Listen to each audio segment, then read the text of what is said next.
He didn't know that now, as we left the horse street and just strolled up the main drag of beat, poor Mexican nightlife, Redonda's street, all of a sudden we saw an amazing sight. A little young swishy fairy of about 16 hurried past us holding the hand of a ragged barefoot Indian boy of 12.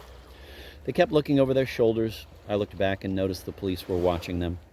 They turned sharply and hid in a dark side street door. Irwin was in ecstasy. Did you see the older one? Just like Charlie Chaplin and the kid twinkling down the street hand in love, chased by the big butch fuzz. Let's talk to them.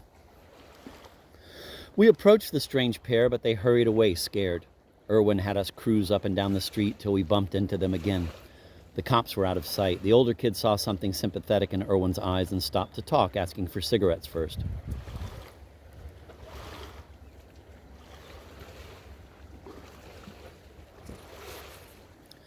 In Spanish, Irwin gleaned that they were lovers but homeless, and the police were persecuting them, specially for some bugged reason or one jealous cop.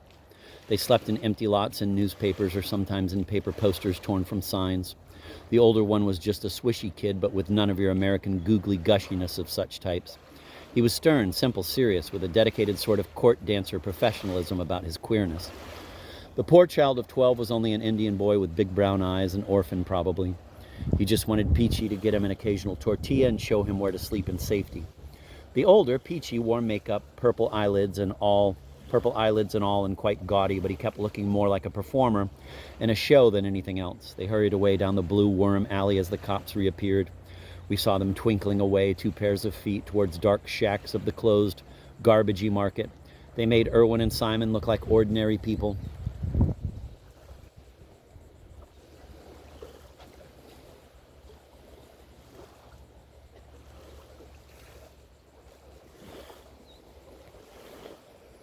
Meanwhile, whole gangs of Mexican hipsters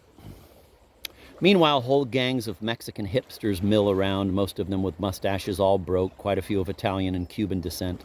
Some of them even write poetry, as I found later, and have their regular master-disciple relationship just like in America or London. You see the head cat and his top cat explaining some obscure point about history or philosophy as the others listen smoking. For smoking pot, they go into rooms and sit till dawn wondering why they can't sleep. But unlike American hipsters, they all have to go to work in the morning. They're all thieves, but they seem to steal eccentric objects that strike their fancy, unlike the professional thieves and pickpockets who also mill around Redondas. It's an awful street, a street of nausea, actually. The music of trumpets everywhere makes it even more awful somehow, in spite of the fact that the only definition of a hipster is that he is a person who can stand on certain street corners in any foreign big city in the world and connect for pot or junk without knowing the language. It all makes you want to go back to America. To Harry Truman's face.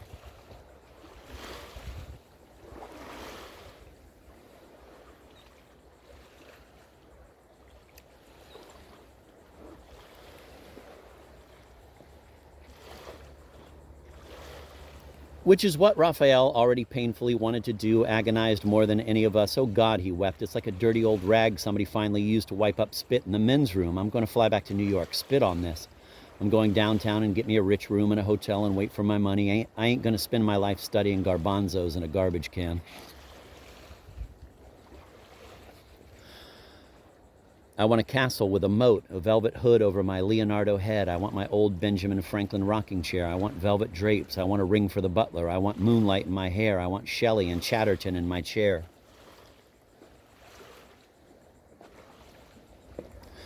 We were back at the apartment listening to this as he packed while we roamed the street. He'd come back and chatted with poor old Bull all night and also received a taste of morphine. Raphael's the smartest of you all, said old Bull the next day, pleased. Meanwhile, Lazarus had stayed home alone, doing God knows what, listening probably, staring and listening in the room. One look at that poor kid trapped in this crazy, dirty world, and you wondered what would happen to all of us all thrown to the dogs of eternity in the end.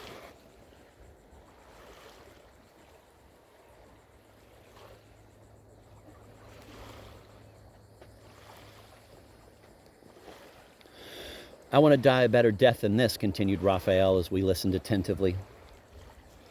Why ain't I in a loft in an old church in Russia composing hymns on organs? Why do I have to be the grocer's boy? It's creepy. He pronounced it New Yorkese, almost queepy. I ain't lost my way. I'm going to get what I want. When I peed in beds when I was a kid and tried to hide the sheets from my mother, I knew it was all going to be creepy. The sheets fell in the creepy street. I looked at my poor sheets way down there over a creepy fire hydrant. We were all laughing now. He was warming up to his evening's poem. I want Moorish ceilings and roast beefs. We haven't even eaten in one fancy restaurant since we came here. Why can't we even go ring the cathedral bells at midnight?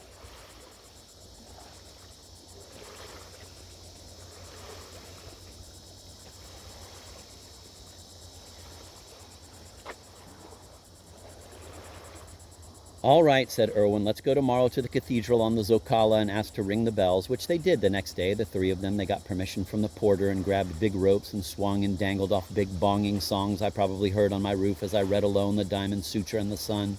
But I wasn't there, and I don't know exactly what else happened. Now Raphael begins to write a poem. Suddenly he stopped talking as Irwin lit a candle, and as we all sit relaxing in low tones, you can hear the crazy scratchety scratch of Raphael's pen racing over the page. You can actually hear the poem for the first and last time in the world.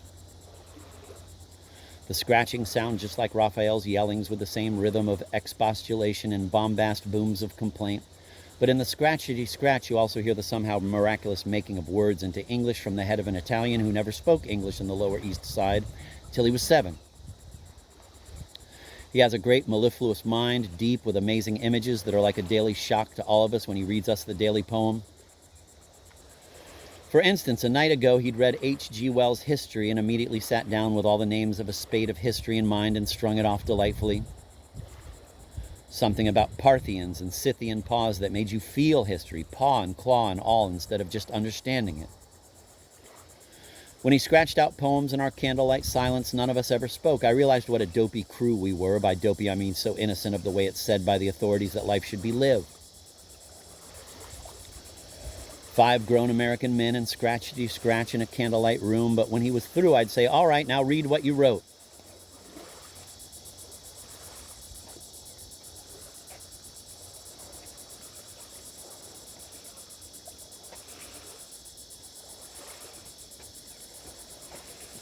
Oh, Hawthorne's baggy trousers, the unmendable hole. And you see poor Hawthorne, even though he wears that awkward crown, tailorless in a New England blizzard attic or something. In any case, though it may not amaze the reader, it amazed us, even Lazarus, and we did love Raphael. And we were all in the same boat, poor in a foreign land, our art rejected more or less, crazy, ambitious, finally childlike. It was only later we became famous and our childlikeness was insulted, but later.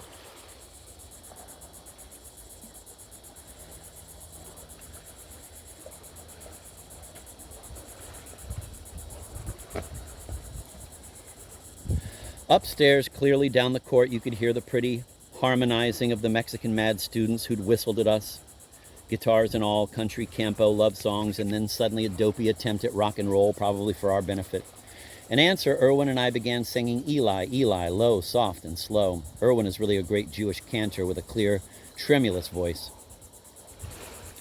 His real name is Avram. The Mexican guys were dead quiet listening. In Mexico, people sing in big gangs even after midnight, with the windows open.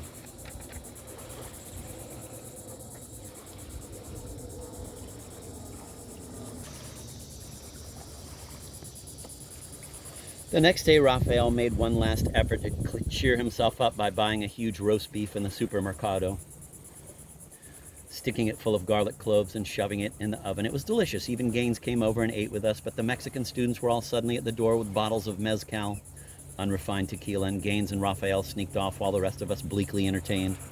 The head man of the gang, though, was a stalwart, handsome, good-natured Indian in a white shirt who insisted on everything being amenable and fun. He must have made a fine doctor. Some of the others had mustaches from middle-class mestizo homes. And one final student, who would certainly never become a doctor, kept passing out on every drink, insisted on taking us to a whorehouse, and when we got there, they were too expensive, and he was thrown out for drunkenness anyway. We stood in the street again, looking every which way.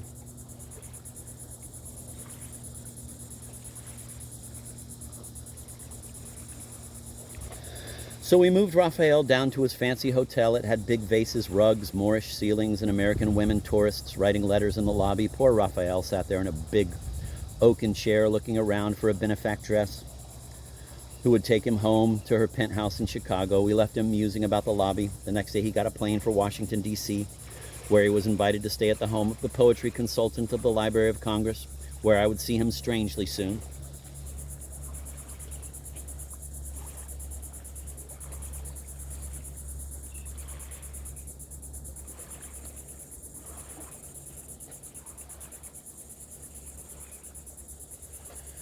I see that vision of Raphael. The dust is blowing across the street corner, his deep brown eyes inside high cheekbones under a crop of fawn hair, or like the hair of a satyr, really like the hair of a regular American cornerstone kid of the cities. Which way is Shelley?